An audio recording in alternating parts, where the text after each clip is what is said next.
जो जो जूनी आयो तेह तेह पुरजायो।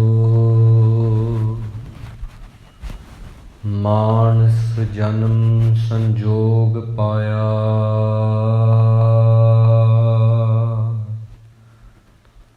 ताकी है ओट साध राखो दे कर हाथ। कर कृपा मेलो हर राया।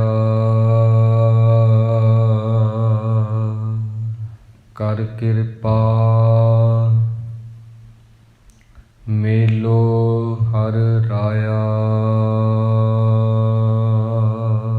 सगल गुणा के दाते स्वामी। बिनो सुनहो इक दीना।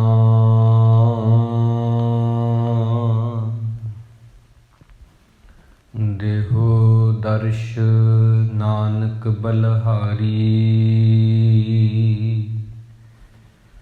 जियड़ा बल बल कीना। देहो दर्श नानक बलहारी। जियड़ा बल बल कीना।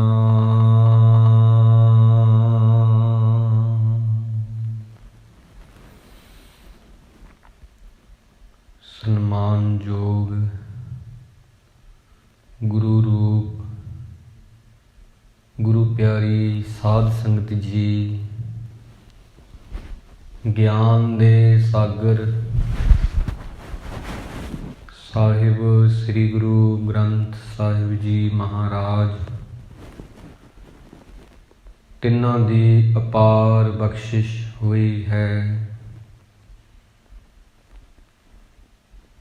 ਬਖਸ਼ਿਸ਼ ਦਾ ਸਦਕਾ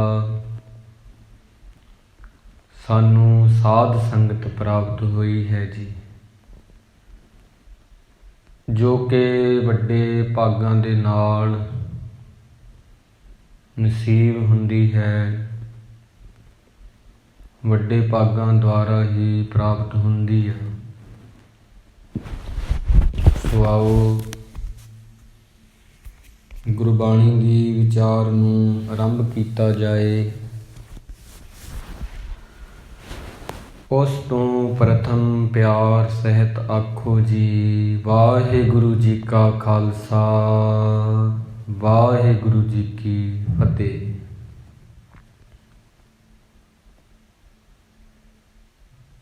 ਜ਼ਿੰਦਗੀ ਦਾ ਇੱਕ ਇੱਕ ਪਲ ਬੜਾ ਕੀਮਤੀ ਹੁੰਦਾ ਹੈ, ਕਿਉਂਕਿ ਜ਼ਿੰਦਗੀ ਬੜੀ ਕੀਮਤੀ ਹੁੰਦੀ ਹੈ। ਪਰ ਜਦੋਂ ਆਪਾਂ ਗੁਰੂ ਸਾਹਿਬ ਜੀ ਦੇ ਕੋਲ ਆ ਕੇ ਸੱਜਦੇ ਹਾਂ, ਉਦੋਂ ਪਿਆਰਿਓ ਸਾਡੇ ਇਹ ਸਵਾਸ, ਇਹ ਘੜੀਆਂ ਹੋਰ ਵੀ ਸੋਹਣੀਆਂ ਹੋ ਜਾਂਦੀਆਂ ਨੇ, ਹੋਰ ਵੀ ਖੂਬਸੂਰਤ ਹੋ ਜਾਂਦੀਆਂ ਨੇ। ਸੋ ਆਓ ਗੁਰਬਾਣੀ ਦੇ ਵਿਚਾਰ ਨੂੰ ਆਰੰਭ ਕਰੀਏ। ਪ੍ਰਥਮ ਪਿਆਰ ਅਦਬ ਦੇ ਨਾਲ ਆਖੋ ਜੀ, ਸਤਿਨਾਮ ਸ੍ਰੀ ਵਾਹਿਗੁਰੂ ਜੀ। ਸਤਿਨਾਮ ਸ੍ਰੀ ਵਾਹਿਗੁਰੂ ਜੀ। ਅੱਜ ਦਾ ਪਾਵਨ ਹੁਕਮਨਾਮਾ ਜਗਤ ਦੇ ਮਾਲਕ ਸ਼੍ਰੀ ਗੁਰੂ ਨਾਨਕ ਦੇਵ ਜੀ ਮਹਾਰਾਜ, ਉਹਨਾਂ ਦੀ ਰਸਨਾ ਤੋਂ ਗਾਇਆ ਹੋਇਆ ਹੈ, ਜੋ ਕਿ ਧਨਾਸਰੀ ਰਾਗ ਦੇ ਵਿੱਚ 687 ਅੰਗ ਤੇ ਸਾਹਿਬ ਸ੍ਰੀ ਗੁਰੂ ਗ੍ਰੰਥ ਸਾਹਿਬ ਜੀ ਮਹਾਰਾਜ ਵਿੱਚ ਅੰਕਿਤ ਹੈ, ਦਰਜ ਹੈ, ਅਤੇ 688 ਅੰਗ ਤੇ ਇਸ ਦੀ ਸਮਾਪਤੀ ਹੋ ਜਾਂਦੀ ਹੈ। ਸਾਹਿਬ ਸ੍ਰੀ ਗੁਰੂ ਨਾਨਕ ਦੇਵ ਜੀ ਮਹਾਰਾਜ ਜੀ ਇਸ ਪਾਵਨ ਸ਼ਬਦ ਦੇ ਅੰਦਰ ਤੀਰਥਾਂ ਦਾ ਜ਼ਿਕਰ ਕਰਦੇ ਨੇ। ਦੁਨੀਆ ਦੇ ਤੀਰਥਾਂ ਬਾਰੇ ਦੱਸਦੇ ਨੇ। ਜੋ 10 ਪੁਰਬ ਹੁੰਦੇ ਨੇ ਉਹਨਾਂ ਬਾਰੇ ਜ਼ਿਕਰ ਹੈ। ਸੰਸਾਰ ਰੋਗੀ ਆ ਤੇ ਨਾਮ ਦਾਰੂ ਆ। ਗੁਰੂ ਦੀ ਬਾਣੀ ਨਿਰਮਲ ਆ, ਚਾਨਣ ਕਰਨ ਵਾਲੀ ਆ। ਸੰਗਤ ਵਿੱਚ ਬਹਿ ਕੇ ਹੀ ਮਨ ਨੂੰ ਕੋਈ ਇਸ਼ਨਾਨ ਕਰਵਾ ਸਕਦਾ ਹੈ। ਇਹਦੇ ਬਾਰੇ ਕੁਝ ਜ਼ਿਕਰ ਹੈ। ਮੂਰਖ, ਨੀਚ, ਅਜਾਣ ਜਿਹੜੇ ਹੁੰਦੇ ਨੇ ਉਹ ਕਦੇ ਵੀ ਮਨ ਨੂੰ ਇਸ਼ਨਾਨ ਨਹੀਂ ਕਰਵਾਉਂਦੇ, ਬਾਹਰੀ ਇਸ਼ਨਾਨ ਹੀ ਕਰਦੇ ਨੇ ਸਾਰੀ ਜ਼ਿੰਦਗੀ। ਅਸਲ ਚੀਜ਼ ਤਾਂ ਉਹ ਆ ਜਦੋਂ ਆਪਾਂ ਮਨ ਨੂੰ ਮਾਂਜਦੇ ਹਾਂ, ਉਹਦੇ ਨਾਲ ਸੱਚ ਦੀ ਪ੍ਰਾਪਤੀ ਹੁੰਦੀ ਹੈ। ਇਹ ਦੱਸਿਆ ਹੈ ਇਸ ਸ਼ਬਦ ਅੰਦਰ। ਸੋ ਆਓ ਆਪਾਂ ਬੜੇ ਪਿਆਰ ਦੇ ਨਾਲ ਇਹਦੀ ਵਿਚਾਰ ਸਰਵਣ ਕਰਨੀ ਹੈ, ਕਿਉਂਕਿ ਇੱਕ ਮਨ ਇੱਕ ਚਿੱਤ ਹੋ ਕੇ ਗੁਰੂ ਨੂੰ ਸੁਣਨਾ, ਗੁਰੂ ਦੀਆਂ ਕਈਆਂ ਗੱਲਾਂ ਨੂੰ ਕਮਾਉਣਾ ਹੀ ਗੁਰੂ ਦੀ ਸੇਵਾ ਹੈ। ਇਦੋਂ ਵੱਡੀ ਸੇਵਾ ਕੋਈ ਵੀ ਨਹੀਂ ਹੋ ਸਕਦੀ। ਕੋਈ ਦਾਨ ਕਰ ਰਿਹਾ, ਤੀਰਥਾਂ ਤੇ ਜਾ ਰਿਹਾ, ਪਰ ਜੇ ਗੁਰੂ ਦਾ ਬਚਨ ਹੀ ਨਹੀਂ ਕਮਾ ਰਿਹਾ ਫਿਰ ਉਹ ਕਾਹਦੀ ਸੇਵਾ ਹੈ? ਉਹ ਕਰਮ, ਧਰਮ, ਪਖੰਡ ਹੈ। ਹੁਕਮਨਾਮੇ ਦੀ ਸ਼ੁਰੂਆਤ ਹੁੰਦੀ ਹੈ ਧਨਾਸਰੀ ਮਹੱਲਾ ਪਹਿਲਾ ਛੰਤ। ਇੱਕ ਓੰਕਾਰ ਸਤਿਗੁਰ ਪ੍ਰਸਾਦ। ਧਨਾਸਰੀ ਰਾਗ ਦੇ ਵਿੱਚ ਗੁਰੂ ਨਾਨਕ ਸਾਹਿਬ ਜੀ ਮਹੱਲਾ ਪਹਿਲਾ ਤੋਂ ਹੀ ਸਾਨੂੰ ਪਤਾ ਲੱਗਿਆ ਕਿ ਪਹਿਲੇ ਗੁਰੂ ਦੀ ਬਾਣੀ ਆ। ਛੰਦ ਕਾਵਿ ਰੂਪ ਵਿੱਚ ਇੱਕ ਛੰਦ ਦਾ ਨਾਮ ਹੈ। ਉਹਦੇ ਵਿੱਚ ਮਹਾਰਾਜ ਨੇ ਸ਼ਬਦ ਉਚਾਰਿਆ ਹੈ ਇੱਕ ਓੰਕਾਰ। ਪਰਮਾਤਮਾ ਇੱਕ ਹੈ, ਬਣਾਉਣ ਵਾਲਾ ਵੀ ਉਹੀ ਆ, ਪਾਲਣ ਵਾਲਾ ਵੀ ਉਹੀ ਆ। ਕਾਲ ਕੇ ਬਣਾਏ ਸਭੈ ਕਾਲ ਹੀ ਚਬਾਹੇਂਗੇ, ਤੇ ਢਾਉਣ ਵਾਲਾ ਵੀ ਉਹੀ ਆ। ਤ੍ਰੈ ਗੁਣ ਹੈ, ਭਾਵ ਕਿ ਤਿੰਨੋਂ ਚੀਜ਼ਾਂ ਨੂੰ ਕਰਨ ਵਾਲਾ, ਸਾਜਣ ਵਾਲਾ, ਪਾਲਣ ਵਾਲਾ, ਮਿਟਾਉਣ ਵਾਲਾ ਉਹੀ ਹੈ। ਸਤਿਗੁਰ ਪ੍ਰਸਾਦ। ਜੇ ਕੋਈ ਪਰਮਾਤਮਾ ਜੈਸਾ ਸੁਭਾਅ ਬਣਾਉਣਾ ਚਾਹੁੰਦਾ ਹੈ, ਨਿਰਵੈਰ, ਵੈਰ ਤੋਂ ਪਰੇ, ਨਿਰਭਉ, ਡਰ ਤੋਂ ਰਹਿਤ, ਅਜੂਨੀ, ਜੂਨਾਂ ਵਿੱਚ ਨਹੀਂ ਆਉਣਾ ਚਾਹੁੰਦਾ, ਤਾਂ ਉਹਨੂੰ ਗੁਰੂ ਦੀ ਸੰਗਤ ਕਰਨੀ ਪਵੇਗੀ। ਗੁਰੂ ਦੇ ਪ੍ਰਸਾਦ ਦੁਆਰਾ ਹੀ ਐਸੀ ਦਾਤ ਦੀ ਪ੍ਰਾਪਤੀ ਹੁੰਦੀ ਹੈ। ਇੱਥੋਂ ਪਹਿਲੀ ਪੰਕਤੀ ਹੈ ਹੁਕਮਨਾਮੇ ਦੀ। ਤੀਰਥ ਨਾਵਣ ਜਾਓ, ਤੀਰਥ ਨਾਮ ਹੈ। ਦੁਨੀਆ ਦੇ ਬਹੁਤ ਲੋਕ ਨੇ ਜਿਹੜੇ ਤੀਰਥਾਂ ਤੇ ਜਾਂਦੇ ਨੇ। ਪ੍ਰਯਾਗਰਾਜ ਆ, ਗੰਗਾ ਹੈ, ਗਿਆ ਹੈ, ਬਹੁਤ ਸਾਰੇ ਸਾਡੇ ਵਿੱਚ 5 ਤਖ਼ਤ ਹਨ, 4 ਧਾਮ ਹਨ, ਹੋਰ ਕਈ ਇਤਿਹਾਸਕ ਸਥਾਨ ਹਨ। ਤੀਰਥਾਂ ਤੇ ਜਾਂਦੇ ਹਾਂ, ਉੱਥੋਂ ਦਾ ਇਤਿਹਾਸ ਪੜ੍ਹਦੇ ਹਾਂ ਤੇ ਪਤਾ ਲੱਗਦਾ ਇਹ ਜਗ੍ਹਾ ਪਹਿਲਾਂ ਤੀਰਥ ਨਹੀਂ ਸੀ।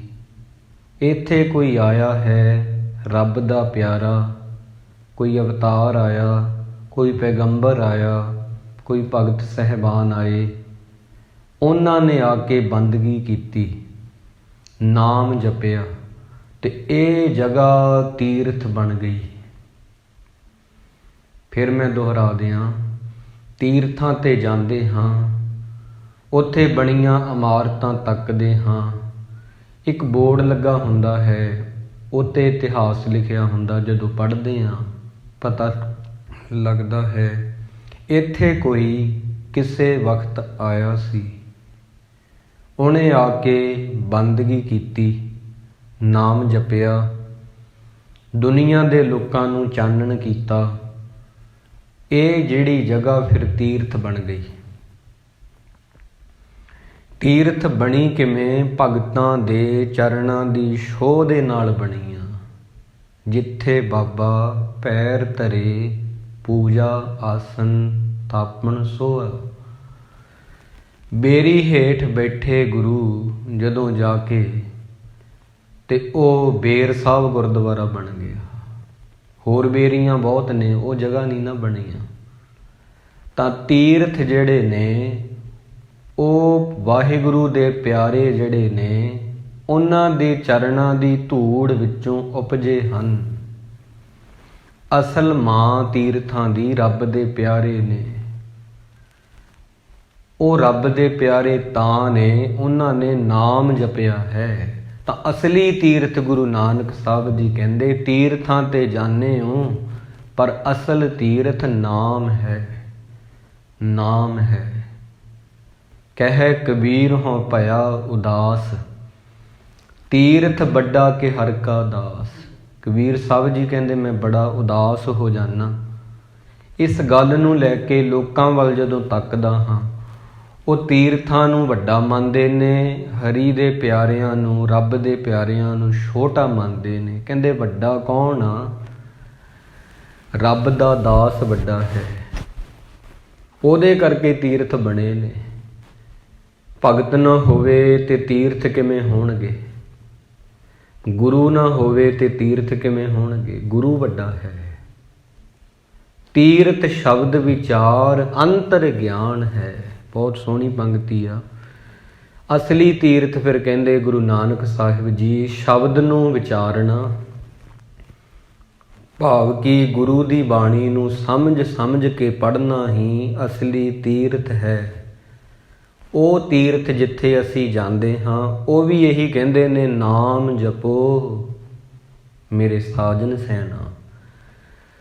ਅਕਾਲ ਤਖਤ ਸਾਹਿਬ ਤੇ ਜਾਂਦੇ ਹਾਂ, ਦਮਦਮਾ ਸਾਹਿਬ ਜਾਂਦੇ ਹਾਂ, ਸੱਚਖੰਡ ਸ੍ਰੀ ਹਜ਼ੂਰ ਸਾਹਿਬ ਜਾਂਦੇ ਹਾਂ, ਸ੍ਰੀ ਕੇਸਗੜ੍ਹ ਸਾਹਿਬ ਜਾਂਦੇ ਹਾਂ, ਸ੍ਰੀ ਪਟਨਾ ਸਾਹਿਬ ਜਾਂਦੇ ਹਾਂ। ਉਹਨਾਂ ਨੇ ਕਹਿਣਾ ਨਾਮ ਜਪਿਆ ਕਰੋ। ਉੱਥੇ ਵੀ ਇਹੀ ਪ੍ਰਚਾਰ ਹੋਵੇਗਾ, ਇਹੀ ਦੱਸਣਗੇ। ਉਹ ਕਿਆ ਕਰਨਗੇ? ਬਾਣੀ ਪੜ੍ਹਿਆ ਕਰੋ। ਅਸਲੀ ਤੀਰਥ ਸ਼ਬਦ ਵਿਚਾਰ ਹੈ, ਅੰਤਰ ਗਿਆਨ ਹੈ।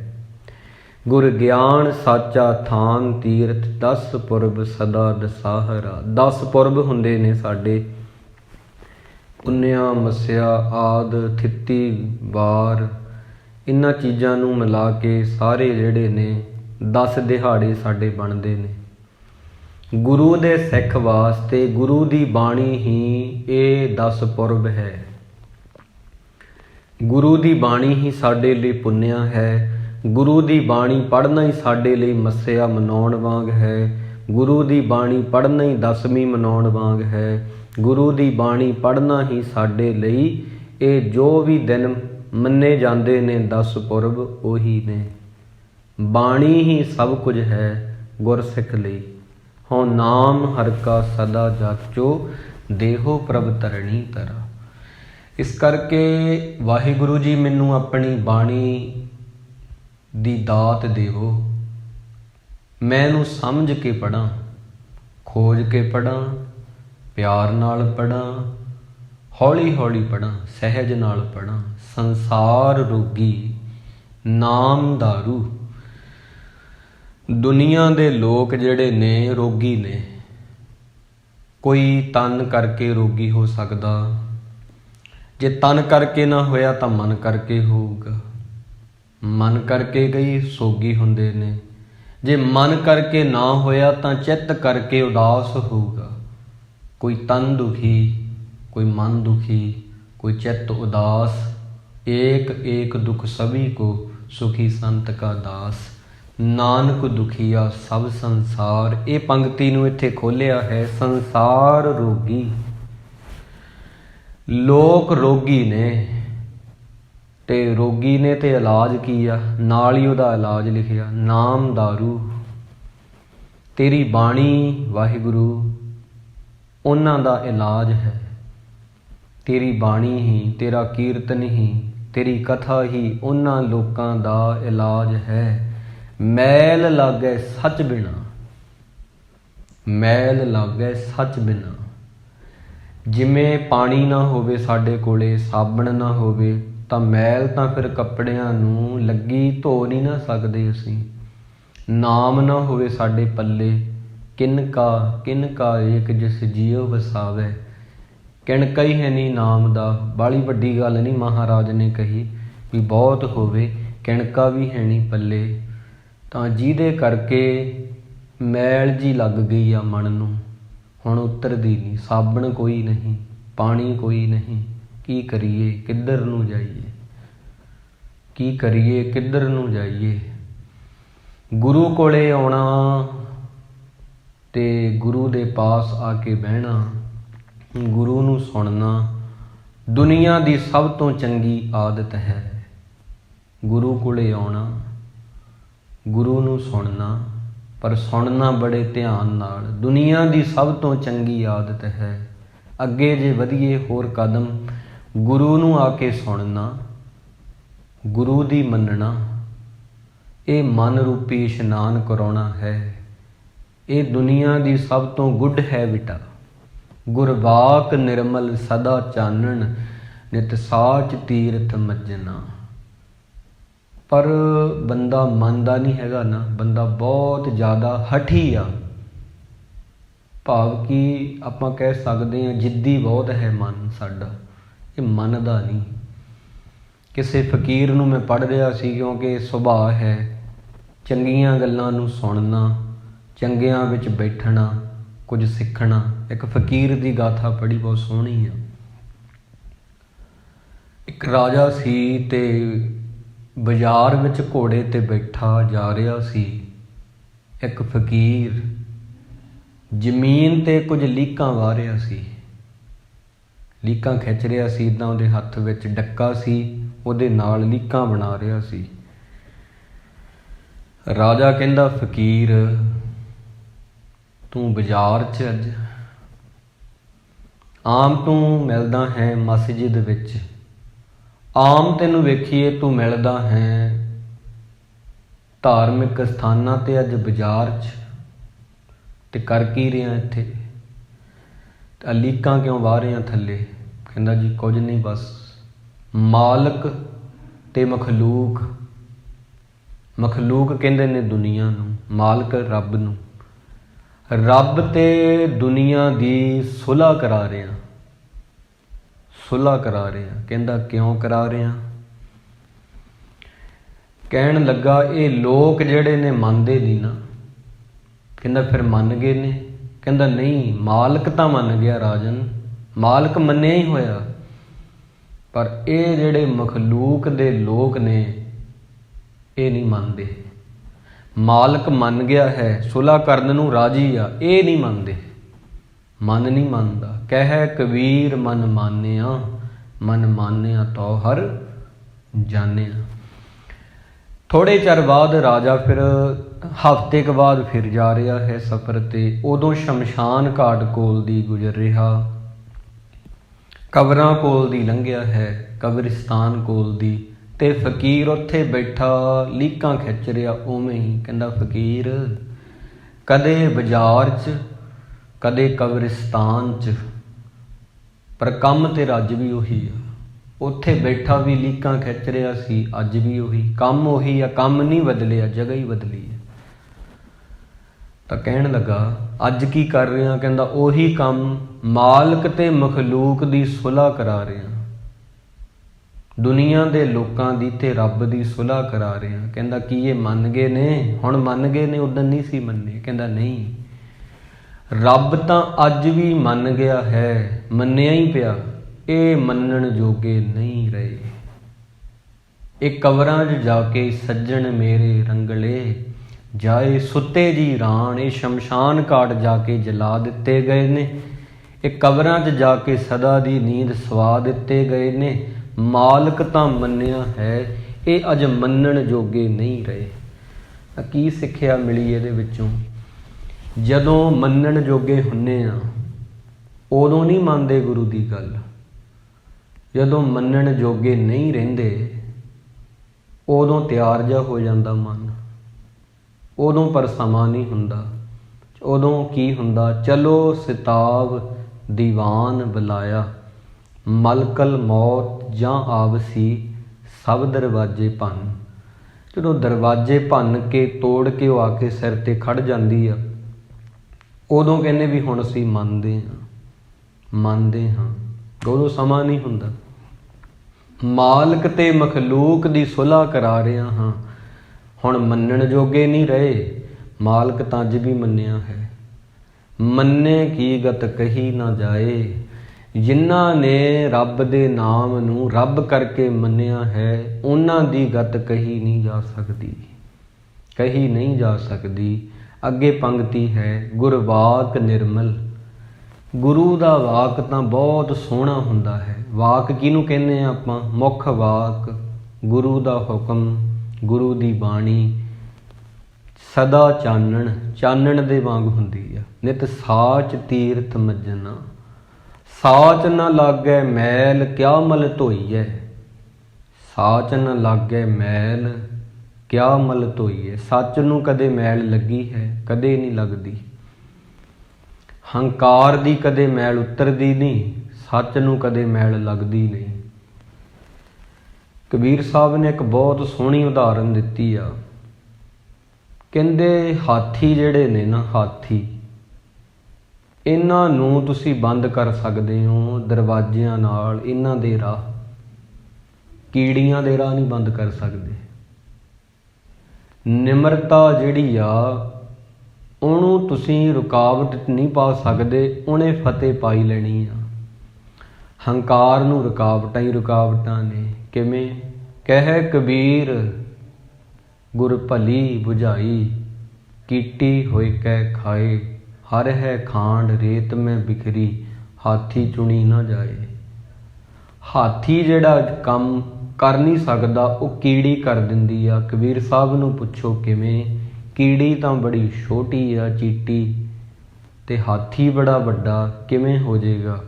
ਕਹਿੰਦੇ ਫਿਰ ਇੱਕ ਥਾਲੀ ਲੈ ਲਓ, ਉਹਦੇ ਵਿੱਚ ਰੇਤ ਦੇ ਕਿਣਕੇ ਪਾ ਲਓ, ਉਹਦੇ ਵਿੱਚ ਖੰਡ ਪਾ ਲਓ, ਉਹਨੂੰ ਮਿਕਸ ਕਰ ਦਿਓ, ਰਲਾ ਦਿਓ, ਹਾਥੀ ਦੇ ਅੱਗੇ ਰੱਖੋ, ਕਹੋ ਲੈ ਹਾਥੀ ਤੂੰ ਇਹਨੂੰ ਵੱਖ ਕਰ, ਖੰਡ ਅੱਡ ਕੱਢ ਦੇ, ਰੇਤਾ ਅੱਡ ਕਰ ਦੇ। ਨਹੀਂ ਕਰ ਪਾਵੇਗਾ। ਕਿਉਂ? ਐਡਾ ਵੱਡਾ ਸਰੀਰ, ਇੱਕ ਨਿੱਕਾ ਜਿਹਾ ਕੰਮ ਨਹੀਂ ਹੋਇਆ। ਇਹ ਤਾਂ ਮੈਂ ਅੱਖਰੀ ਅਰਥ ਕਰ ਰਿਹਾ, ਅਸਲੀ ਅਰਥ ਇਹਦੇ ਭਾਵ ਅਰਥ ਫਿਰ ਬਾਅਦ 'ਚੋਂ ਹੋਣਗੇ। ਪਹਿਲਾਂ ਮੈਨੂੰ ਐਂ ਹੁੰਦਾ ਪਹਿਲਾਂ ਐਗਜ਼ਾਮਪਲ ਦੇ ਦਾਂ, ਫਿਰ ਉਹਦਾ ਹੀ ਉਦਾਹਰਨ ਦੇ ਕੇ ਹੀ ਸਮਝ ਆਵੇਗੀ ਗੱਲ। ਤਾਂ ਕੀੜੀ ਨੂੰ ਕਹੋ, ਕੀੜੀ ਨੇ ਕਹਿਣਾ ਲਓ ਖੰਡ ਕਿਤੇ ਪਈ, ਰੇਤਾ ਅੱਡ ਪਿਆ, ਖੰਡ ਦੇ ਦਾਣੇ ਚੁਗ ਲਵੇਗੀ। ਕੀ ਕਹਿਣਾ ਚਾਹੁੰਦੇ ਨੇ ਕਬੀਰ ਸਾਹਿਬ ਜੀ? ਜਿਹੜੇ ਕੰਮ ਕੀੜੀ ਵਾਂਗ ਨਿਮਰਤਾ 'ਚ ਹੋ ਜਾਣੇ ਨੇ ਪਿਆਰਿਓ, ਉਹ ਕਦੇ ਵੀ ਹਾਥੀ ਵਾਂਗ ਹੰਕਾਰ ਕੇ ਨਹੀਂ ਹੋ ਸਕਦੇ। ਕੀੜੀ ਤੇ ਹਾਥੀ ਦਾ ਇੱਥੇ ਕੋਈ ਅਰਥ ਨਹੀਂ, ਉਹ ਤਾਂ ਵਿਚਾਰੇ ਜਾਨਵਰ ਆ। ਉਹਨਾਂ ਨੂੰ ਕੀ ਪਤਾ ਕਿ ਅਸੀਂ ਉਹਨਾਂ ਦੀਆਂ ਉਦਾਹਰਨਾਂ ਲੈ ਰਹੇ ਹਾਂ। ਉਹ ਹੁਕਮ 'ਚ ਬਣੇ ਨੇ ਮਾਲਕ ਦੇ, ਬਹੁਤ ਸੋਹਣੇ ਨੇ, ਉਹ ਦੋਨੋਂ ਹੀ ਪਿਆਰੇ ਨੇ। ਪਰ ਅਸੀਂ ਕਈ ਵਾਰੀ ਮਸਤ ਜਾਂਦੇ ਹਾਂ, ਹੰਕਾਰ 'ਚ ਆ ਜਾਂਦੇ ਹਾਂ। ਜਿਹੜੇ ਕੰਮ ਕੀੜੀ ਵਾਂਗ ਹੋਣੇ ਨੇ, ਉਹ ਕੀੜੀ ਵਾਂਗ ਹੀ ਹੋਣੇ ਨੇ ਪਿਆਰਿਓ, ਕੀੜੀ ਬਣ ਕੇ ਹੀ ਹੋਣੇ ਨੇ, ਹਾਥੀ ਵਾਂਗ ਨਹੀਂ ਹੋ ਸਕਦੇ। ਨਿਮਰਤਾ ਬਹੁਤ ਜ਼ਰੂਰੀ ਹੈ ਉਹਨਾਂ ਬੰਦਿਆਂ ਲਈ ਜਿਨ੍ਹਾਂ ਨੇ ਪਰਮਾਰਥ ਦੇ ਰਾਹ 'ਤੇ ਟੁਰਨਾ ਹੈ। ਜਿਹਨੇ ਨਹੀਂ ਟੁਰਨਾ, ਉਹਦੇ ਲਈ ਇਹਦਾ ਕੋਈ ਅਰਥ ਨਹੀਂ ਹੈ। ਉਹ ਜੋ ਮਰਜ਼ੀ ਕਰੀ ਜਾਵੇ। ਜੇ ਤਾਂ ਆਪਣੇ ਮਨ ਨੂੰ ਠੀਕ ਰੱਖਣਾ, ਫਿਰ ਤਾਂ ਨਿਮਰਤਾ ਹੀ ਜ਼ਰੂਰੀ ਆ। ਜੇ ਤੁਸੀਂ ਇਹਨੂੰ ਬਣਾਉਣਾ ਹੈ ਟੋਏ ਟਿੱਬਿਆਂ ਦੇ ਵਾਂਗ, ਫਿਰ ਜੋ ਮਰਜ਼ੀ ਕਰੀ ਚੱਲੋ, ਫਿਰ ਤਾਂ ਨਹੀਂ, ਮਤਲਬ ਫਿਰ ਨਹੀਂ। ਇਹ ਬਾਣੀ ਫਿਰ ਤੁਹਾਡੇ ਲਈ ਨਹੀਂ ਆ, ਬਾਣੀ ਫਿਰ ਤੁਹਾਡੇ ਲਈ ਨਹੀਂ ਬਣੀ, ਸਮਝ ਲਓ। ਇਸ ਕਰਕੇ ਗੁਰਵਾਕ ਨਿਰਮਲ, ਸਦਾ ਚਾਨਣ, ਨਿਤ ਸਾਚ ਤੀਰਥ ਮੱਜਣਾ। ਵਿਚਾਰ ਮਾਰੈ ਤਰੈ ਤਾਰੈ, ਉਲਟ ਜੋਨ ਨਾ ਆਵੇ। ਆਪ ਪਾਰਸ ਪਰਮ ਧਿਆਨੀ, ਸਾਚ ਸਾਚੇ ਪਾਵੇ। ਗੁਣਹਿ ਹਾਰ ਪਰੋਏ ਕਿਸ ਕੋ ਰੋਈਐ, ਗੁਣਹਿ ਹਾਰ ਪਰੋਏ ਕਿਸ ਕੋ ਰੋਈਐ। ਮੰਨ ਲਓ ਕੋਈ ਬੰਦਾ ਹੈ, ਉਹਦੇ ਕੋਲ ਬੜੇ ਗੁਣ ਨੇ, ਉਹਨੂੰ ਫਿਰ ਰੋਣ ਦੀ ਕੀ ਲੋੜ ਆ? ਰੋਵੇ ਤਾਂ ਉਹ ਬੰਦਾ ਜਿਹਦੇ ਕੋਲ ਕੋਈ ਗੁਣ ਨਹੀਂ ਹੈਗਾ। ਰੋਊਗਾ ਤਾਂ ਉਹ ਬੰਦਾ ਜਿਹਦੇ ਕੋਲ ਗੁਣ ਨੇ, ਉਹ ਕਿਉਂ ਭਲਾ ਰੋਵੇਗਾ? ਆਨੰਦ ਅਨਦਿਨ ਹਰ ਇੱਕ ਸਾਚਾ, दुख किल विख पर हरे, सच नाम पाया गुर दिखाया, मैल नाही सच मने। सच्चे गुरु ने मैनू नाम भी दिता, चानण भी दिखाया, हुण मैल नहीं लगदी। अगली पंक्ति जिहड़ी आ, जिहड़ी तुसीं रोज़ करदे हो संगत, ਉਹਦੇ ਬਾਰੇ ਆ। संगत मीत मिलाप पूरा नावणो।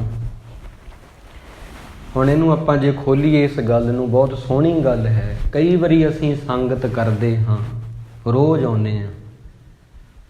ਕਈ ਵਾਰੀ ਸੰਗਤ ਵਿੱਚੋਂ ਕੋਈ ਗੁਰਮੁਖ ਮਿਲਦਾ ਹੈ, ਰੱਬ ਦਾ ਪਿਆਰਾ, ਜਿਹੜਾ ਸਾਨੂੰ ਕਈ ਵਾਰ ਐਸੀ ਗੱਲ ਆਖ ਦਿੰਦਾ ਹੈ, ਉਹਦੇ ਨਾਲ ਸਾਡਾ ਜੀਵਨ ਬਦਲ ਜਾਂਦਾ ਹੈ। ਜਾਂ ਇਵੇਂ ਵੀ ਕਹਿ ਲਓ, ਗੁਰੂ ਕੋਲੇ ਅਸੀਂ ਆਉਂਦੇ ਹਾਂ, ਗੁਰੂ ਦੀ ਬਾਣੀ ਦੀ ਕਈ ਵਾਰ ਐਸੀ ਪੰਗਤੀ ਸਮਝ ਲੱਗਦੀ ਆ, ਅੰਦਰ ਤੱਕ ਘਰ ਕਰ ਜਾਂਦੀ ਆ, ਸਾਡਾ ਜੀਵਨ ਬਦਲ ਜਾਂਦਾ ਹੈ। ਪੂਰਾ ਨਾਵਣੋਂ ਸਾਰਾ ਮਨ ਧੋਤਾ ਜਾਂਦਾ ਹੈ।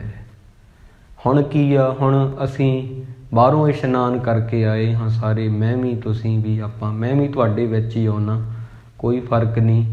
ਅਤੇ ਆਪਾਂ ਸਾਰੇ ਇੱਕੋ ਜਿਹੇ ਹੀ ਹਾਂ। ਅੱਜ ਵੀ ਬੰਦਾ ਉਹੋ ਜਿਹਾ ਹੀ ਆ ਜਿਵੇਂ ਪੁਰਾਣੇ ਯੁੱਗ 'ਚ ਸੀ। ਅੱਜ ਵੀ ਅੱਗ ਲੱਗ ਜਾਵੇ, ਵਪਾਰ 'ਚ ਘਾਟਾ ਪੈ ਜਾਵੇ, ਕੋਈ ਕੁਝ ਕਹਿ ਦੇਵੇ, ਓਨਾ ਹੀ ਗੁੱਸਾ ਆਉਂਦਾ ਜਿੰਨਾ ਪੁਰਾਣੇ ਜ਼ਮਾਨੇ ਵਾਲੇ ਲੋਕਾਂ ਨੂੰ ਆਇਆ ਕਰਦਾ ਸੀ।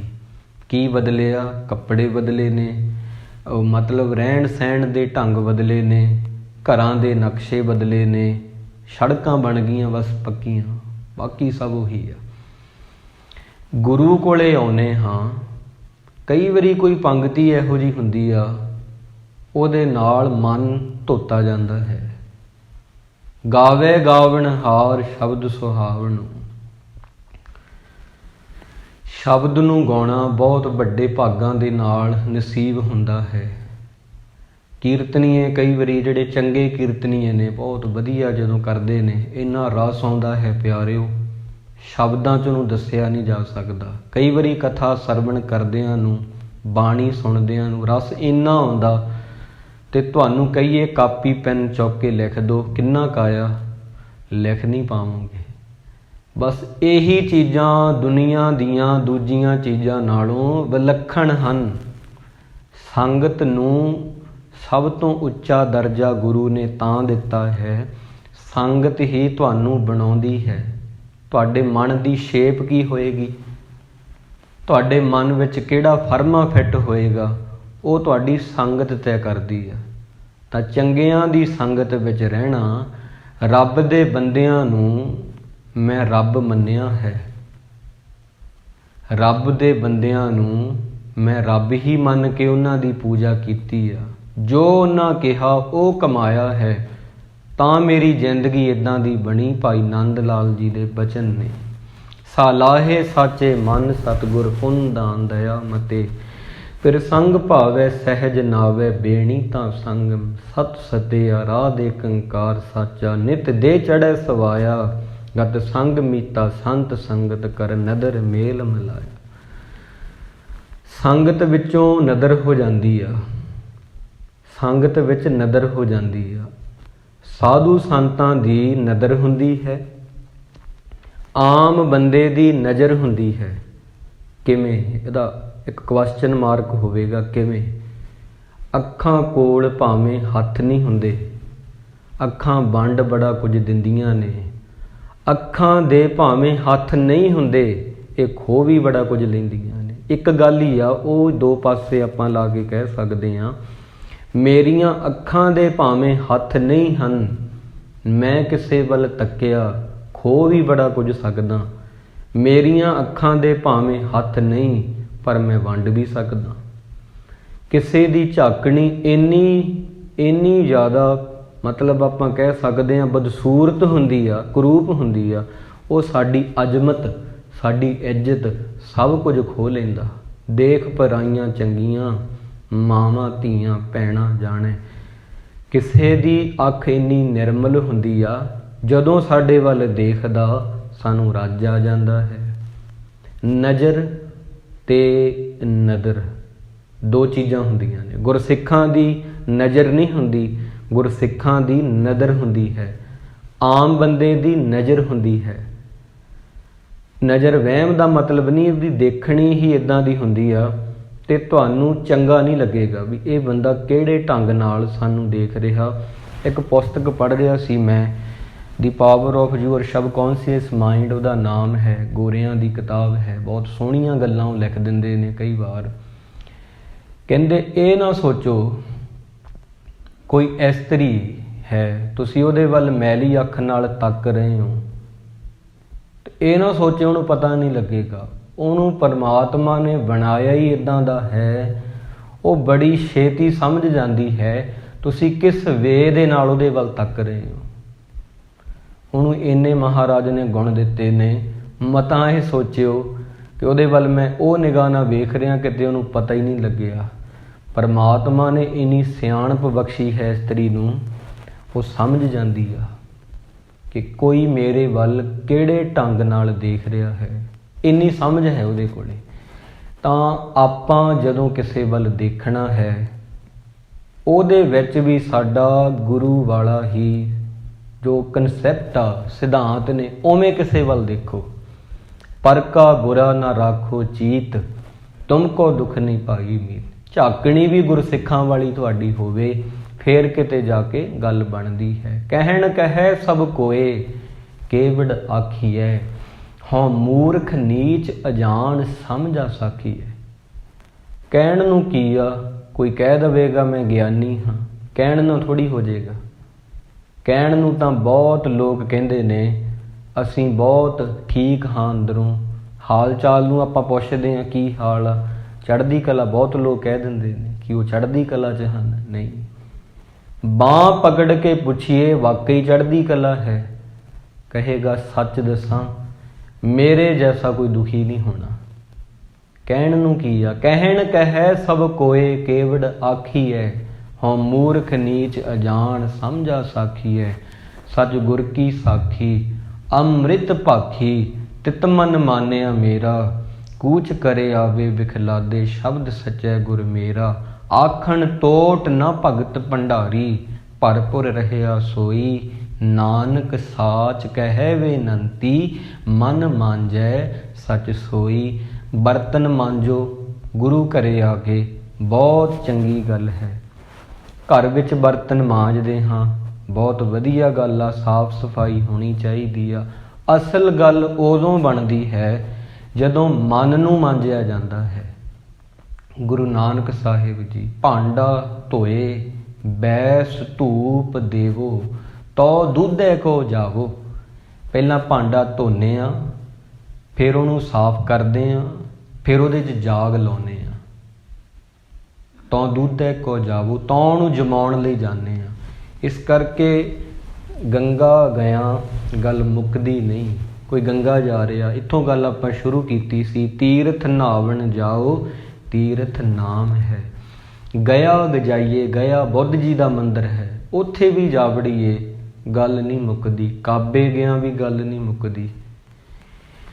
ਕਿਉਂ ਨਹੀਂ ਮੁੱਕਦੀ? ਕਿਉਂਕਿ ਜਾਗ ਬਿਨਾਂ ਦੁੱਧ ਨਹੀਂ ਜੰਮਦਾ, ਭਾਵੇਂ ਲਾਲ ਹੋ ਜਾਵੇ ਕੜ ਕੜ ਕੇ। ਜਾਗ ਨਹੀਂ ਤੁਹਾਡੇ ਕੋਲੇ ਤੇ ਦੁੱਧ ਕਿਵੇਂ ਜੰਮੇਗਾ?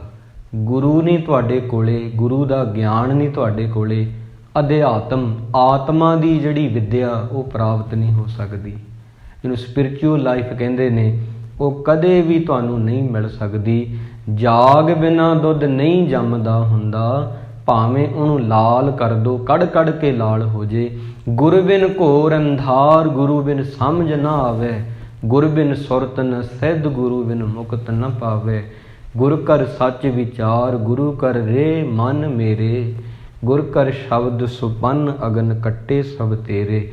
ਗੁਰੂ ਅਮਰਦਾਸ ਜੀ ਦੇ ਪਰਥਾਏ ਭੱਟਾਂ ਨੇ ਕੁਝ ਸ਼ਬਦ ਕਹੇ ਨੇ, ਨੂੰ ਬਹੁਤ ਚੰਗੇ ਲੱਗੇ, ਉਹ ਬਹੁਤ ਸੋਹਣੇ ਲੱਗੇ। ਕਹਿੰਦੇ ਨੇ ਤੈ ਪੜ੍ਹਿਓ ਇੱਕ, ਗੁਰੂ ਅਮਰਦਾਸ ਜੀ ਨੂੰ ਆਖਿਆ, ਮਨ ਧਰਿਓ ਇੱਕ। ਗੁਰੂ ਅਮਰਦਾਸ ਜੀ ਕੀ ਕਹਿਣੇ ਨੇ ਤੁਹਾਡੇ? ਇੰਨੀ ਬਜ਼ੁਰਗੀ 'ਚ ਬੰਦਗੀ, ਇੰਨੀ ਬਜ਼ੁਰਗੀ 'ਚ ਬੰਦਗੀ, ਬੰਦਾ ਹਾਏ ਹਾਏ ਕਰਦਾ, ਤੁਸੀਂ ਬੰਦਗੀ ਕੀਤੀ ਆ। ਪੜ੍ਹਿਆ ਵੀ ਇੱਕ ਨੂੰ ਹੀ ਆ, ਤੇ ਪੜ੍ਹਿਓ ਇੱਕ। ਮਨ ਧਰਿਓ ਇੱਕ, ਤੂੰ ਪੜ੍ਹਿਆ ਵੀ ਇੱਕ ਨੂੰ ਹੀ ਹੈ ਤੁਸਾਂ ਨੇ, ਮਨ ਚ ਟੇਕ ਵੀ ਇੱਕ ਤੇ ਹੀ ਰੱਖੀ ਆ, ਕਰ ਇੱਕ ਪਛਾਣਿਓ। ਸਾਰੀ ਦੁਨੀਆ 'ਚ ਇੱਕ ਨੂੰ ਹੀ ਪਛਾਣਿਆ। ਇਹ ਨਹੀਂ ਆਖਿਆ ਉਹ ਫਲਾਣਾ ਸਿੰਘ ਹੈ, ਉਹ ਫਲਾਣਾ ਹੈ। ਇਹ ਕਿਹਾ ਉਹ ਰੱਬ ਦਾ ਬਣਾਇਆ ਹੋਇਆ ਵਾ। ਇੱਕ ਵੱਡਾ ਦਰਖਤ ਰੱਬ ਨੇ ਬਣਾਇਆ, ਨਿੱਕੀ ਜਿਹੀ ਘਾਹ ਰੱਬ ਨੇ ਬਣਾਈ। ਕੋਈ ਉੱਚਾ ਨਹੀਂ, ਕੋਈ ਨੀਵਾਂ ਨਹੀਂ। ਗੁਰੂ ਅਮਰਦਾਸ ਜੀ ਅੱਗੇ ਪੰਗਤੀ ਆ, ਸੁਪਨ ਇੱਕ ਪ੍ਰਤੱਖ ਇੱਕ ਇੱਕ ਸਮੈ ਲੀਣੋ। ਕਹਿੰਦੇ ਕਮਾਲ ਦੀ ਗੱਲ ਤਾਂ ਇਹ ਆ, ਜਦੋਂ ਤੁਸੀਂ ਸੌਂਦੇ ਹੋ ਨਾ, ਤੁਹਾਨੂੰ ਜਦੋਂ ਸੁਪਨੇ ਵੀ ਆਉਂਦੇ ਨੇ ਤੇ ਉਹ ਵੀ ਇੱਕ ਦੇ ਹੀ ਆਉਂਦੇ ਨੇ। ਭਾਵ ਦੂਜੇ ਦਾ ਤਾਂ ਕੋਈ ਅਰਥ ਹੀ ਨਹੀਂ, ਦੂਜੇ ਭਾਅ ਦਾ ਤਾਂ ਕੋਈ ਸੁਪਨੇ 'ਚ ਵੀ ਸੁਪਨਾ ਨਹੀਂ ਆਉਂਦਾ। ਇੱਕ ਦੀ ਹੀ ਗੱਲ ਕਰਦੇ ਹੋ, ਪੜ੍ਹਦੇ ਵੀ ਇੱਕ ਨੂੰ, ਸਾਰੀ ਦੁਨੀਆ 'ਚ ਇੱਕ ਨੂੰ ਤੱਕਦੇ ਹੋ। ਜਦੋਂ ਸੌਂ ਜਾਂਦੇ ਹੋ ਤੇ ਉਦੋਂ ਸੁਪਨੇ ਵੀ ਤੁਹਾਨੂੰ ਇੱਕ ਦੇ ਹੀ ਆਉਂਦੇ ਨੇ। ਇਤਨਾ ਮਤਲਬ ਕਹਿਣ ਦਾ ਅੰਦਾਜ਼ ਭੱਟਾਂ ਦਾ ਬਹੁਤ ਸੋਹਣਾ ਹੈ। ਸੁਪਨ ਇੱਕ ਪ੍ਰਤੱਖ ਇੱਕ ਇੱਕ ਸਮੈ ਲੀਣੋ, ਤੈ ਪੜ੍ਹਿਓ ਇੱਕ, ਮਨ ਧਰਿਓ ਇੱਕ, ਕਰ ਇੱਕ ਪਛਾਣਿਓ। ਅਸੀਂ ਪਤਾ ਇੱਦਾਂ ਕਿਉਂ ਟੋਟੇ ਟੋਟੇ ਹੋ ਗਏ ਸਾਡੇ ਮਨਾਂ ਦੇ। ਅਸੀਂ ਸਾਰਿਆਂ 'ਚ ਇੱਕ ਮਾਲਕ ਨੂੰ ਨਹੀਂ ਦੇਖਦੇ। ਅਸੀਂ ਦੇਖਦੇ ਨਹੀਂ, ਅਸੀਂ ਜਿਹਨੂੰ ਵੇਖਦੇ ਹਾਂ ਉਹਨੂੰ ਵੇਖਦੇ ਹਾਂ, ਉਹਦੇ ਵਿੱਚ ਵਸਦੇ ਹੋਏ ਨੂੰ ਨਹੀਂ ਦੇਖਦੇ। ਤਾਂ ਸਾਡੀ ਇੱਦਾਂ ਦੀ ਜ਼ਿੰਦਗੀ ਆ। ਤਾਂ ਕਹਿਣਾ ਪਵੇਗਾ, ਪੰਗਤੀ ਆਈ, ਸੰਸਾਰ ਰੋਗੀ ਨਾਮ ਦਾਰੂ, ਮੈਲ ਲਾਗੈ ਸੱਚ ਬਿਨਾ। ਮਨ ਪਤਾ ਨਹੀਂ ਇੰਨੀ ਕਾਹਲੀ ਕਰਦਾ, ਇਤਨੀ ਕਾਹਲੀ ਕਰਦਾ, ਪਤਾ ਨਹੀਂ ਇਹਨੇ ਪੁੱਜਣਾ ਕਿੱਥੇ ਆ।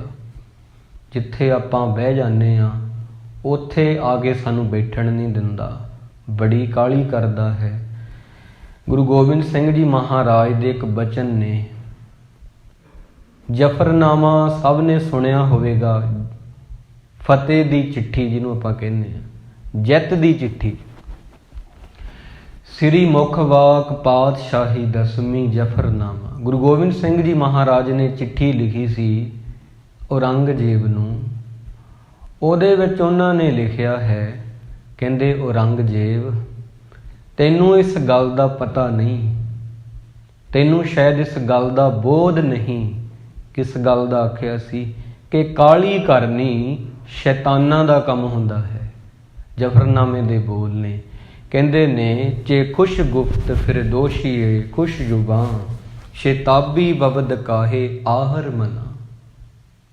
ਹੇ ਔਰੰਗਜ਼ੇਬ, ਮੈਂ ਤੈਨੂੰ ਇਹ ਕਹਿਣਾ ਕਿ ਜੇ ਤੂੰ ਮੇਰੀ ਨਹੀਂ ਮੰਨਣੀ ਤਾਂ ਕਮ ਸੇ ਕਮ ਫਿਰਦੌਸੀ ਇੱਕ ਫਕੀਰ ਹੋਇਆ ਤੁਹਾਡੇ ਹੀ ਦੀਨ ਵਿੱਚ। ਫਿਰਦੌਸੀ ਜਫਰਨਾਮੇ 'ਚ ਲਿਖਿਆ ਹੈ, ਸ਼ਾਇਰ ਹੋਇਆ ਹੈ, ਫਕੀਰ ਤਬੀਅਤ ਬੰਦਾ ਹੋਇਆ, ਤੂੰ ਉਹਦੀ ਹੋਈ ਸੁਣ ਲੈਂਦਾ।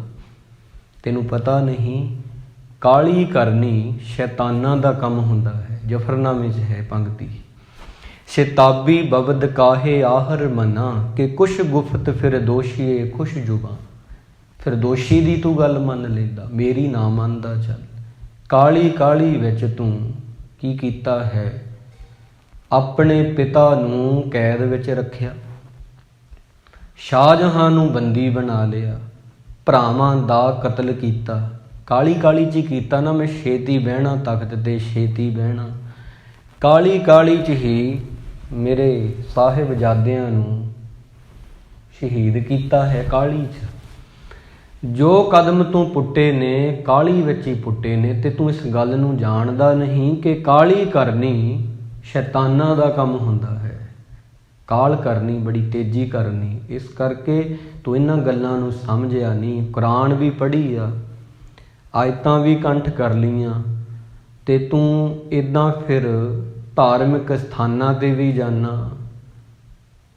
ਪਰ ਇਹ ਸਭ ਤੇਰਾ ਪਖੰਡੀ ਆ। ਕਰਮ ਧਰਮ ਪਖੰਡ ਜੋ ਦੀਸੈ, ਦਿਨ ਜਮ ਜਾਗਾਤੀ ਲੂਟੈ। ਅਸਲ ਗੱਲ ਤਾਂ ਨਾਨਕ ਸਾਚ ਕਹਿ ਬੇਨੰਤੀ, ਮਨ ਮਾਂਝੈ ਸਚ ਸੋਈ। ਅਸਲ ਗੱਲ ਤਾਂ ਉਦੋਂ ਬਣਦੀ ਹੈ ਜਦੋਂ ਬੰਦਾ ਮਨ ਨੂੰ ਮਾਂਜਦਾ ਹੈ, ਮਨ ਨੂੰ ਮਾਂਜਦਾ ਹੈ। ਨਹੀਂ, ਬੰਦਾ ਰੋਂਦਾ ਹੀ ਜਾਂਦਾ ਹੈ, ਦੁਨੀਆ ਤੋਂ ਕੁਝ ਨਹੀਂ ਉਹਦੇ ਪੱਲੇ ਰਹਿੰਦਾ।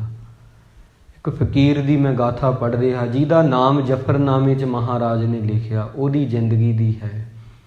ਮਹਾਰਾਜ ਨੇ ਆਖਿਆ ਸੀ, ਔਰੰਗਜ਼ੇਬ ਮੇਰੀ ਨਾ ਮੰਨਦਾ ਫਿਰਦੋਸ਼ੀ ਦੀ ਮੰਨ ਲੈਂਦਾ। ਮੇਰੀ ਨਾ ਸਹੀ ਫਿਰਦੋਸ਼ੀ ਦਾ ਕਹਿਣਾ ਹੀ ਮੰਨ ਲੈਂਦਾ। ਈਰਾਨ ਨੇ ਨਾ ਬਹੁਤ ਧਰਤੀ ਇਹੋ ਜਿਹੀ ਆ ਉੱਥੋਂ ਦੀ, ਬੜੇ ਉਹਨੇ ਫਕੀਰ ਮਤਲਬ ਝੋਲੀ ਪਾਏ ਨੇ ਸੰਸਾਰ ਦੀ ਝੋਲੀ 'ਚ।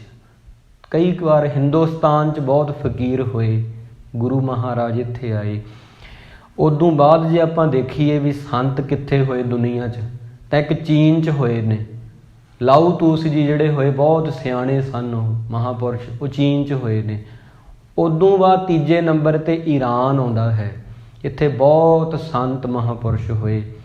ਉੱਥੇ ਹੀ ਜਿਵੇਂ ਆਪਾਂ ਕਹਿ ਸਕਦੇ ਹਾਂ ਸਮਸਤ ਬਰੇਜ਼ ਹੋਇਆ। ਉੱਥੇ ਹੀ ਮੌਲਾਨਾ ਰੂਮੀ ਜੀ ਵੀ ਉੱਥੋਂ ਹੀ ਹੋਏ ਨੇ, ਅਤੇ ਉੱਥੇ ਹੀ ਇਹ ਫਿਰਦੌਸੀ ਹੋਇਆ ਸੀ, ਜਿਹਦੇ ਬਾਰੇ ਜਫਰਨਾਮੇ 'ਚ ਗੁਰੂ ਗੋਬਿੰਦ ਸਿੰਘ ਜੀ ਨੇ ਲਿਖਿਆ। ਇਹ ਕਿਸੇ ਬਾਦਸ਼ਾਹ ਦੇ ਕੋਲ ਰਿਹਾ ਕਰਦਾ ਸੀ। ਉਹਦੇ ਕਵੀ 'ਚ ਜਿਵੇਂ ਆਪਾਂ ਕਹਿ ਸਕਦੇ ਹਾਂ ਕਵੀ ਰੱਖੇ ਹੁੰਦੇ ਨੇ, ਸ਼ਾਇਰੀ ਰੱਖੇ ਹੁੰਦੇ ਨੇ, ਤਾਂ ਉਹਨਾਂ ਦੇ ਵਿੱਚੋਂ ਹੀ ਇੱਕ ਸੀ, ਸ਼ਾਇਰ ਸੀ ਇਹ, ਪਰ ਸੀ ਇਹ ਮਹਾਂਪੁਰਸ਼ ਹੀ, ਬਹੁਤ ਸੋਹਣੀ ਸ਼ਾਇਰੀ ਕਰਦਾ ਸੀ। ਇੱਕ ਦਿਨ ਬਾਦਸ਼ਾਹ ਨੇ ਆਖਿਆ, ਫਿਰਦੌਸ ਤੂੰ ਇਉਂ ਕਰ, ਦੁਨੀਆ ਵਿੱਚ ਜਿੰਨਾ ਵੀ ਇਤਿਹਾਸ ਹੈ, ਘਟਨਾਵਾਂ ਵਾਪਰੀਆਂ ਨੇ, ਜਿੰਨੀਆਂ ਵੀ ਵੱਡੀਆਂ ਵੱਡੀਆਂ ਖਾਸ ਉਹਨਾਂ ਨੂੰ ਇੱਕ ਗ੍ਰੰਥ 'ਚ ਹੀ ਲਿਖ ਦੇ, ਮੈਂ ਪੜ੍ਹਨਾ ਚਾਹੁੰਦਾ। ਉਦੋਂ ਇਹਨੇ ਆਖਿਆ ਸੀ, ਕਹਿੰਦਾ ਬਾਦਸ਼ਾਹ ਜੀ, ਈਰਾਨ ਦਾ ਬਾਦਸ਼ਾਹ ਸੀ, ਮੈਂ ਲਿਖ ਦੂੰਗਾ ਪਰ ਤੁਸੀਂ ਪੜ੍ਹੋਗੇ ਨਹੀਂ। ਤੁਹਾਡੇ ਤੋਂ ਪੜ੍ਹ ਨਹੀਂ ਹੋਣੀ ਆ, ਮੈਂ ਲਿਖ ਦੂੰਗਾ ਪਰ ਤੁਹਾਡੇ ਤੋਂ ਪੜ੍ਹ ਨਹੀਂ ਹੋਣਾ। ਕਹਿੰਦਾ ਨਹੀਂ, ਮੈਂ ਪੜ੍ਹਾਂਗਾ।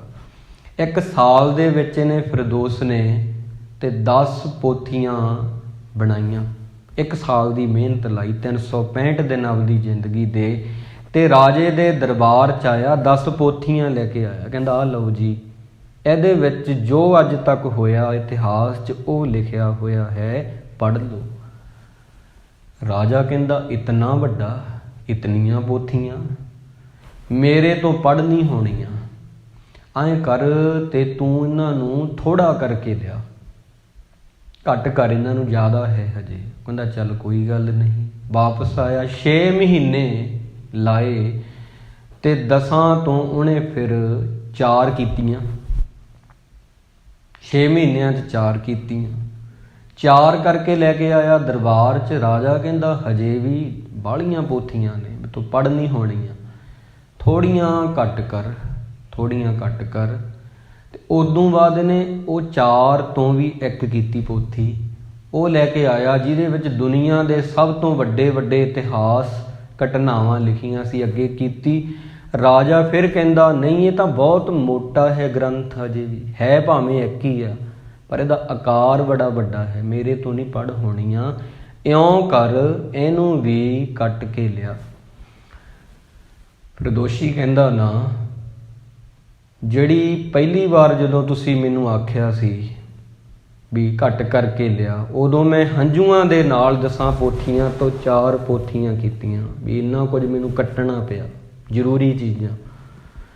ਕਹਿੰਦਾ ਜੇ ਦੂਜੀ ਵਾਰੀ ਕਿਹਾ ਸੀ ਕੱਟ ਕੇ ਲਿਆ, ਉਦੋਂ ਬਾਅਦ ਜਦੋਂ ਮੈਂ 4 ਤੋਂ 1 ਕੀਤੀ, ਮੈਂ ਆਪਦੇ ਹੰਝੂਆਂ ਨਾਲ ਨਹੀਂ, ਖੂਨ ਦੇ ਨਾਲ 1 ਕੀਤੀ ਆ।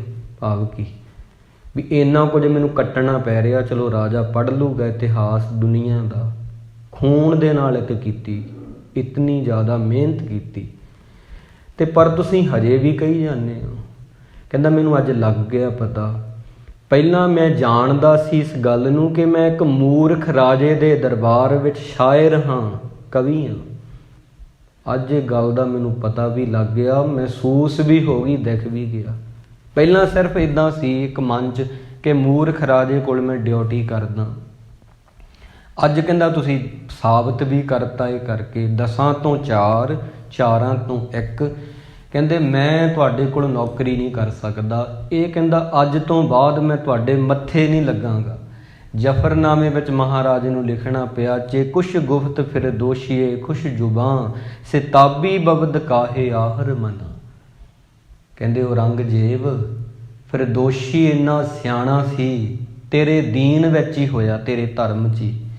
ਉਹ ਮੇਰੀ ਨਾ ਸਹੀ, ਫਿਰ ਦੋਸ਼ੀ ਦੀ ਮੰਨ ਲੈਂਦਾ, ਜਿਹੜਾ ਕਹਿੰਦਾ ਹੈ ਕਾਹਲੀ ਕਰਨੀ ਸ਼ੈਤਾਨਾਂ ਦਾ ਕੰਮ ਹੁੰਦਾ ਹੈ, ਤੂੰ ਉਹਦੀ ਮੰਨ ਲੈਂਦਾ। ਤਾਂ ਇਹ ਫਕੀਰ ਫਿਰ ਇਹਨੇ ਡਿਊਟੀ ਛੱਡਤੀ ਸੀ ਰਾਜੇ ਦੀ। ਇਹ ਬੜੇ ਬੇਪਰਵਾਹ ਹੁੰਦੇ ਨੇ। ਘਰੇ ਆ ਗਿਆ, ਕਈ ਸਾਲ ਬੀਤੇ। ਇਹਨੂੰ ਇੱਕ ਸੇਵਕ ਨੇ ਆ ਕੇ ਰਾਜੇ ਦੇ ਸੁਨੇਹਾ ਦਿੱਤਾ ਕਿ ਰਾਜਾ ਬਹੁਤ ਬਿਮਾਰ ਆ। ਹਕੀਮਾਂ ਨੇ ਜਵਾਬ ਦੇ ਦਿੱਤਾ, ਤੂੰ ਚੱਲ ਉਹਦੇ ਕੋਲੇ, ਤੈਨੂੰ ਯਾਦ ਕਰਦਾ। ਫਕੀਰਾਂ ਕੋਲ ਦਿਲ ਵੀ ਫਿਰ ਹੁੰਦਾ। ਕਹਿ ਕੇ ਤਾਂ ਆ ਗਿਆ ਸੀ ਨਾ, ਮੈਂ ਕਦੇ ਤੇਰੇ ਮੱਥੇ ਨਹੀਂ ਲੱਗਣਾ। ਜਿਹਨੂੰ ਇਤਿਹਾਸ ਦੀ ਕਦਰ ਨਹੀਂ ਹੈਗੀ, ਕਦੇ ਤੇਰੇ ਮੱਥੇ ਨਹੀਂ ਲੱਗਾਂਗਾ। ਤਾਂ ਉਸ ਤੋਂ ਬਾਅਦ ਜਦੋਂ ਸੁਨੇਹਾ ਆਇਆ, ਕਹਿੰਦਾ ਉਹ ਮਰ ਰਿਹਾ ਹੈ ਰਾਜਾ ਈਰਾਨ ਦਾ, ਤੈਨੂੰ ਜਾਣਾ ਪਵੇਗਾ। ਕਹਿੰਦਾ ਮੈਂ ਜ਼ਰੂਰ ਆਵਾਂਗਾ। ਆ ਗਿਆ। ਉਹ ਬਿਸਤਰੇ 'ਤੇ ਲੇਟਿਆ ਹੋਇਆ ਹੈ ਰਾਜਾ, ਆਖਰੀ ਸਾਹਾਂ 'ਤੇ ਆ। ਹਕੀਮਾਂ ਨੇ ਜਵਾਬ ਦੇ ਦਿੱਤਾ ਹੈ। ਤਾਂ ਕਹਿਣ ਲੱਗਾ ਫਿਰਦੌਸੀ, ਮੈਂ ਤੈਥੋਂ ਮਾਫ਼ੀ ਮੰਗਣੀ ਅੱਜ। ਕਿਸੇ ਵੇਲੇ ਅੱਜ ਤੋਂ ਕਈ ਸਾਲ ਪਹਿਲਾਂ ਤੂੰ ਇਤਿਹਾਸ ਦੀਆਂ 10 ਪੋਥੀਆਂ ਲਿਖ ਕੇ ਲਿਆਇਆ ਸੀ। ਦੁਨੀਆ ਦੇ ਇਤਿਹਾਸ ਜਿਹੜੇ ਵੱਡੀਆਂ ਘਟਨਾਵਾਂ ਹੋਈਆਂ, ਮੈਂ ਘਟਾਈਆਂ 4 ਕਰਾਈਆਂ, 4 ਤੋਂ 1 ਕਰਾਈਆਂ, ਪਰ ਮੈਂ 1 ਵੀ ਪੜ੍ਹ ਨਹੀਂ ਸਕਿਆ। ਮੈਨੂੰ ਮਾਫ਼ ਕਰ ਦੇਵੀਂ। ਪਰ ਅੱਜ ਇਹ ਜਿਹੜਾ ਮੇਰਾ ਮਰਨਾ ਹੈ, ਉਹਦੇ ਵਿੱਚ ਮੇਰੇ ਦਿਲ ਵਿੱਚ ਇੱਕ ਗੱਲ ਰਹਿ ਜਾਏਗੀ ਕਿ ਬਿਨਾਂ ਦੁਨੀਆ ਦੇ ਇਤਿਹਾਸ ਨੂੰ ਜਾਣੇ ਮੈਂ ਮਰ ਚੱਲਿਆ। ਅੱਜ ਮੈਨੂੰ ਇਵੇਂ ਹੀ ਜਾਣਾ ਪਵੇਗਾ। ਬੜਾ ਗਮ ਹੈ ਮੈਨੂੰ। ਬੰਦੇ ਨੂੰ ਸਮਝ ਹੀ ਉਦੋਂ ਆਉਂਦੀ ਆ ਜਦੋਂ ਆਖਰੀ ਸਾਹ ਨਿਕਲਦਾ ਹੈ ਉਹਦਾ। ਅਸਲ 'ਚ ਬੰਦਾ ਇੰਨਾ ਜ਼ਿਆਦਾ ਬੇਹੋਸ਼ ਆ। ਰੋਇਆ, ਬਹੁਤ ਰੋਇਆ। ਫਿਰ ਦੋਸ਼ੀ ਕਹਿੰਦਾ, ਤੂੰ ਫਿਕਰ ਨਾ ਕਰ, ਇਸ ਗੱਲ ਦਾ ਗਮ ਲੈ ਕੇ ਮੈਂ ਤੈਨੂੰ ਮਰਨ ਨਹੀਂ ਦੇਵਾਂਗਾ ਕਿ ਤੂੰ ਦੁਨੀਆ ਦੇ ਇਤਿਹਾਸ ਨੂੰ ਬਿਨਾਂ ਸੁਣੇ ਹੀ ਮਰ ਗਿਆ। ਰੁਕ ਜਾ, ਮੈਂ ਤੈਨੂੰ ਇੱਕ ਗੱਲ 'ਚ ਹੀ ਸਾਰੀ ਦੁਨੀਆ ਦਾ ਇਤਿਹਾਸ ਸੁਣਾਵਾਂਗਾ। ਤੈਨੂੰ ਮੈਂ ਮਰਨ ਤੋਂ ਪਹਿਲਾਂ ਤੇਰਾ ਆਖਰੀ ਦਮ ਨਿਕਲੇ ਦੁਨੀਆ ਦਾ ਇਤਿਹਾਸ ਸੁਣ, ਮੈਂ ਤੈਨੂੰ ਸੁਣਾਵਾਂਗਾ, ਫਿਰ ਤੇਰਾ ਦਮ ਟੁੱਟੇਗਾ। ਆਖਿਆ ਸੀ ਦੁਨੀਆ ਦਾ ਇਤਿਹਾਸ ਇਹੀ ਆ, ਇੱਥੇ ਬੱਚੇ ਜਨਮ ਲੈਂਦੇ ਨੇ ਰੋਂਦੇ ਹੋਏ, ਰੋਂਦੇ ਹੋਏ ਬੱਚੇ ਆਉਂਦੇ ਨੇ। ਬੰਦਾ ਜਨਮ ਲੈਂਦਾ ਹੈ ਰੋਂਦਾ ਹੋਇਆ, ਰੋਂਦਾ ਹੀ ਆਉਂਦਾ ਹੈ, ਰੋਂਦਾ ਹੀ ਜ਼ਿੰਦਗੀ ਜਿਉਂਦਾ ਹੈ। ਤੇ ਤੇਰੇ ਵਾਂਗੂ ਜਿਵੇਂ ਤੂੰ ਹੁਣ ਰੋ ਰਿਹਾ ਨਾ, ਤੇ ਤੂੰ ਜਾਣਾ ਰੋਂਦਾ ਹੀ ਦੁਨੀਆ ਤੋਂ ਜਾਂਦਾ ਹੈ। ਬਸ ਇਹ ਦੁਨੀਆ ਦਾ ਇਤਿਹਾਸ ਹੈ। ਸੰਸਾਰ ਰੋਗੀ ਨਾਮ ਦਾਰੂ, ਮੈਲ ਲਾਗੇ ਸੱਚ ਮਿਨਾ। ਫਿਰ ਦੋਸ਼ੀ ਨੇ ਆਖਿਆ, ਦੁਨੀਆ ਦਾ ਕੀ ਇਤਿਹਾਸ ਆ ਜੀ, ਤੇ ਨਿਚੋੜ ਕੱਢੀਏ। ਰੋਂਦੇ ਹੀ ਆਉਂਦੇ ਨੇ ਲੋਕ, ਨਾਮ ਤੋਂ ਬਿਨਾਂ, ਬੰਦਗੀ ਬਿਨਾਂ, ਰੋਂਦੇ ਹੀ ਜ਼ਿੰਦਗੀ ਜਿਉਂਦੇ ਨੇ। ਤੇ ਤੇਰੇ ਵਾਂਗ ਰਾਜਨ ਰੋਂਦੇ ਹੀ ਜਾਂਦੇ ਨੇ। ਤੇ ਉਹਦਾ ਆਖਰੀ ਦਮ ਨਿਕਲਿਆ। ਇਹ ਕਹਿੰਦੇ ਆ ਸਾਰ ਈਰਾਨ ਦਾ ਰਾਜਾ ਸੁਪੁਰਦੇ ਖਾਕ ਕੀਤਾ ਗਿਆ। ਫਿਰ ਦੋਸ਼ੀ ਬਾਰੇ ਗੁਰੂ ਮਹਾਰਾਜ ਨੇ ਲਿਖ ਦਿੱਤਾ ਕਿ ਔਰੰਗਜ਼ੇਬ ਤੇਰੇ ਦੀਨ ਵਿੱਚ ਹੀ ਫਿਰਦੌਸੀ ਨਾਂ ਦਾ ਸ਼ਾਇਰ ਹੋਇਆ ਹੈ। ਤੂੰ ਮੇਰੀ ਨਾ ਸਹੀ, ਉਹਦੀ ਵੀ ਮੰਨ ਲੈਂਦਾ। ਕਿੰਨਾ ਸਿਆਣਾ ਫਕੀਰ ਸੀ, ਕਿੰਨਾ ਸਿਆਣਾ ਸ਼ਾਇਰ ਸੀ, ਤੂੰ ਇੱਕ ਨਾ ਮੰਨੀ ਉਹਦੀ।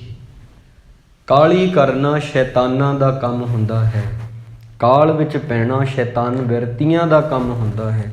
ਤੂੰ ਕਾਹਲੀ 'ਚ ਆਪਣੇ ਪਿਤਾ ਸ਼ਾਹਜਹਾਂ ਨੂੰ ਕੈਦ ਕੀਤਾ, ਦਾਰਾ ਸ਼ਿਕੋ, ਮੁਰਾਦ ਬਖਸ਼, ਇਹਨਾਂ ਸਾਰਿਆਂ ਦਾ ਤੂੰ ਕਤਲ ਕੀਤਾ। ਕਾਹਲੀ ਦੇ ਵਿੱਚ ਭਰਾਵਾਂ ਦਾ ਕਤਲ ਕੀਤਾ ਹੈ। ਇਸ ਕਰਕੇ ਕਹਿੰਦੇ ਰਾਜਨੀਤੀ ਵਿੱਚ ਪੁੱਤਰ ਪੁੱਤਰ ਨਹੀਂ, ਔਰੰਗਜ਼ੇਬ ਤੇ ਦਾਰਾ ਸ਼ਿਕੋ ਹੁੰਦੇ ਨੇ, ਕੋਈ ਪੁੱਤਰ ਨਹੀਂ ਹੁੰਦਾ। ਗੁਰੂ ਗੋਬਿੰਦ ਸਿੰਘ ਜੀ ਮਹਾਰਾਜ ਕਹਿੰਦੇ ਔਰੰਗਜ਼ੇਬ ਤੂੰ ਇਤਨਾ ਜ਼ਿਆਦਾ ਮੂੜ ਹੈ, ਆਪਣੇ ਦੀਨ ਵਿੱਚ ਪੈਦਾ ਹੋਏ ਫਕੀਰਾਂ ਦੀ ਗੱਲ ਵੀ ਤੂੰ ਸੁਣੀ ਨਹੀਂ, ਤੇ ਤੂੰ ਸ਼ੈਤਾਨ ਹੀ ਬਣ ਗਿਆ। ਸ਼ੈਤਾਨਾਂ ਵਾਲੇ ਕੰਮ ਕਰਕੇ ਬਿਨ ਪੂਰੇ ਗੁਰਦੇਵ ਫਿਰੈ ਸ਼ੈਤਾਨੇ। ਬਾਣੀ 'ਚ ਵੀ ਪੰਗਤੀ ਆ, ਪੂਰੇ ਗੁਰੂ ਤੋਂ ਬਿਨਾਂ ਬੰਦਾ ਸ਼ੈਤਾਨ ਬਣ ਜਾਂਦਾ ਹੈ। ਸੋ ਪਿਆਰਿਓ, ਮਨ ਮਾਂਜੇ ਤੋਂ ਬਿਨਾਂ ਬਾਕੀ ਚੀਜ਼ਾਂ ਮਲ ਮਲ ਕੇ ਆਪਾਂ ਨਹਾਉਂਦੇ ਹਾਂ।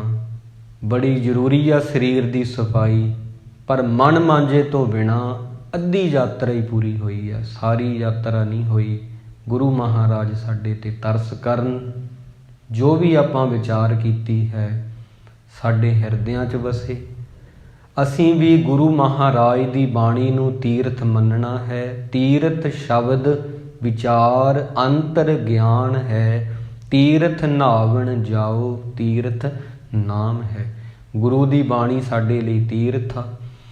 ਗੁਰੂ ਦੇ ਸ਼ਬਦ ਨੂੰ ਖੋਜ ਕੇ ਪੜ੍ਹਨਾ ਹੀ ਸਾਡੇ ਲਈ ਗੰਗਾ ਹੈ, ਗਿਆ ਹੈ, ਮੱਕਾ ਹੈ, ਕਾਬਾ ਹੈ। ਸਭ ਕੁਝ ਸਾਡਾ ਇਹੀ ਆ। ਇੰਨੀਆਂ ਬੇਨਤੀਆਂ ਨੂੰ ਆਪ ਜੀ ਸਵੀਕਾਰ ਕਰੋ। ਗੁਰੂ ਮਹਾਰਾਜ ਦੀ ਸ਼ਾਨ ਬੜੀ ਉੱਚੀ ਸੁੱਚੀ ਹੈ ਜੀ। ਬੋਲਦਿਆਂ ਇੱਕ ਨਹੀਂ, ਬਹੁਤ ਭੁੱਲਾਂ ਹੋ ਗਈਆਂ ਹਨ। ਆਓ ਆਪਾਂ ਰਲ ਕੇ ਵਾਹਿਗੁਰੂ ਜੀ ਦਾ ਸਿਮਰਨ ਕਰੀਏ। ਕੀ ਪਤਾ ਇੱਕ ਸ਼ਬਦ ਕਿਹਾ ਹੋਇਆ ਉਹਦੇ ਤੱਕ ਪਹੁੰਚ ਜਾਵੇ, ਸਾਡਾ ਵੀ ਇੱਥੇ ਆਇਆ ਸਫਲ ਹੋ ਜਾਵੇ ਜੀ।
ਦੇਹੋ ਸੱਜਣ ਸੀਸੜੀਆਂ, ਜੋ ਹੋਵੇ ਸਾਹਿਬ ਸਿਉ ਮੇਲ। ਵਾਹਿਗੁਰੂ ਜੀ ਕਾ ਖਾਲਸਾ, ਵਾਹਿਗੁਰੂ ਜੀ ਕੀ ਫਤਿਹ। ਤੂੰ ਠਾਕੁਰ ਤੂੰ ਪਹਿਰਦਾ।